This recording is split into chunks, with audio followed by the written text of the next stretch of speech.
Welcome to Catholic Morality 101.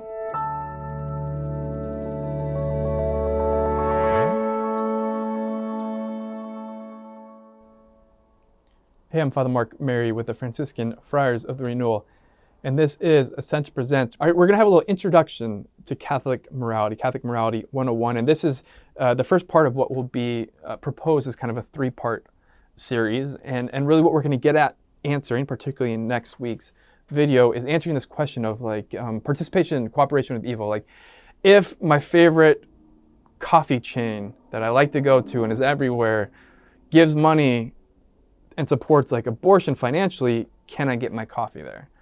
Or what about my favorite ride-sharing app or airline? We're gonna kind of get into answering this question of cooperation with evil and how we can judge it. Before we do that, what we really need to do is lay some foundations and some fundamentals of Catholic morality. And if you took like a Catholic morality class in seminary or in a university, etc., this is going to take a number of hours, and we're going to try and do it in like 8 or 9 minutes. So best of luck to us, right? Let's get after it. In Catholic morality, when we're judging if a human act is good or is evil, we're going to look at 3 components, right? And so I'm going to introduce the components, give a little synopsis, and then kind of do a little bit more of a deep dive on each. Okay, so we're going to look at the object of the act, which is like, what are you doing? I'm buying a house. I am telling information about another person. I am drinking alcohol. Okay, so the object of what you're doing. The intention, or like the end, is kind of like, what are you hoping to achieve? It's a little bit more nuanced than that, but that's kind of the like what's the end goal you have in mind here? So it's like, provide shelter for myself and my family. I'm trying to get vengeance on this other person, or I'm trying to like help this other person by sharing some information about him, or I'm trying to have a good time with my friends drinking alcohol, or I'm trying to escape and get wasted and go crazy, right? What's the end in mind?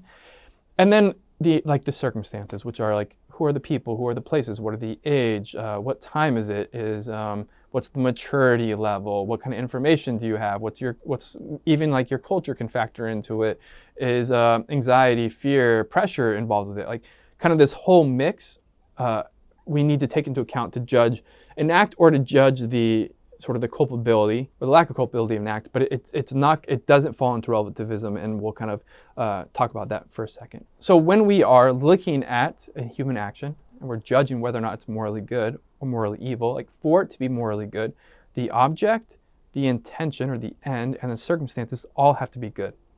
If any of these are not good, the act is not good. So if the object is bad, but the intention, the circumstances are good, like it doesn't matter, the act is morally evil, okay? And so let's kind of go back real quick to take a bit more of a specific look. When we're talking about the object of the act, I think for the sake of this conversation, what's most important for us to establish is that in Catholic morality, and it's not necessarily exclusive to Catholic morality, but it's different than a lot of other moralities proposed. The object of the act, like what you're actually doing, is really, really important, not just why you're doing it. Like what you're doing is very important, and there are certain actions which by their very nature are intrinsically evil, meaning there are certain actions that no matter the circumstances and no matter the intention, they're always an evil act. For example, the direct and intentional taking of an innocent life it's always going to be morally evil. Murder is always going to be morally evil, no matter the intention and no matter the circumstances. Again, and in some worldviews, like utilitarianism, consequentialism, like etc., like they might make an argument that there are certain circumstances when you can directly and intentionally take an innocent human life. We're going to leave intention towards the end. We'll get into circumstance, and for the sake of this conversation, I think it's just good for us to have a reminder that the circumstances, they matter. Particularly in judging the culpability of an act. For example, like something might be bad, but how guilty the person is.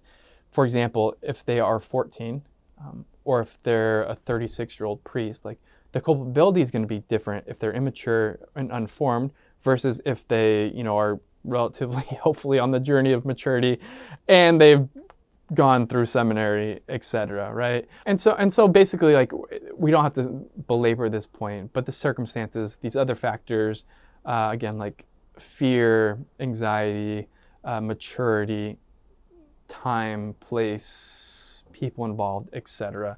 That matters. To use like a silly example, like if I, if I showed up to my neighbor's house at 3 a.m. To drop off a Thanksgiving dinner I just made them, or something ridiculous, you're like, I appreciate you making this nice meal, and I appreciate the intention of wanting to do a nice meal. But do you really think that coming and giving this at 2 or 3 a.m. was like the right circumstances, right? Like, no. All right. And so we can apply that to a lot of other kind of more serious examples. But what I want us to focus on and to really hammer home is this look at the intention or the end. Because in my judgment, in kind of secular, kind of worldly, popular morality, intention's king. And maybe like intention's not even king, it's like unbenevolent dictator. Like for a lot of people, in judging whether something's good or not, they're just gonna look at the intention like, well, did they try? Like, were they trying to do good? Do they want to help somebody? And that's important.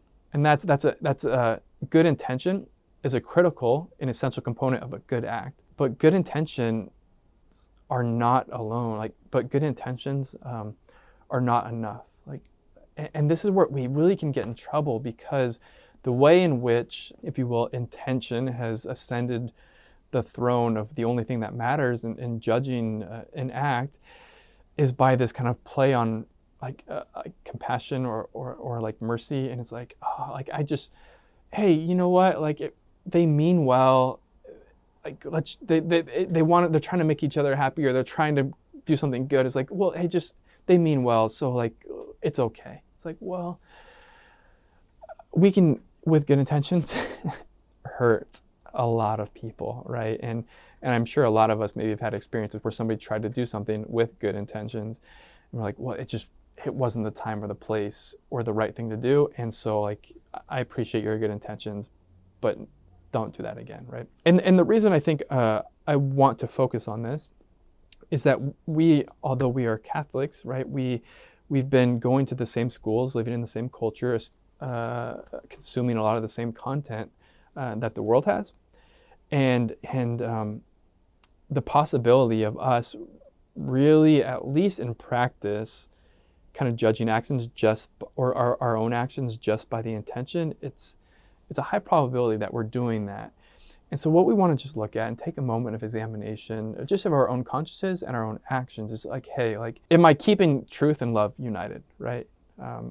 We're talking about, it's just about love, man. Come on, bro. It's just about love. Like, but true love, to be true love, like we need truth, right?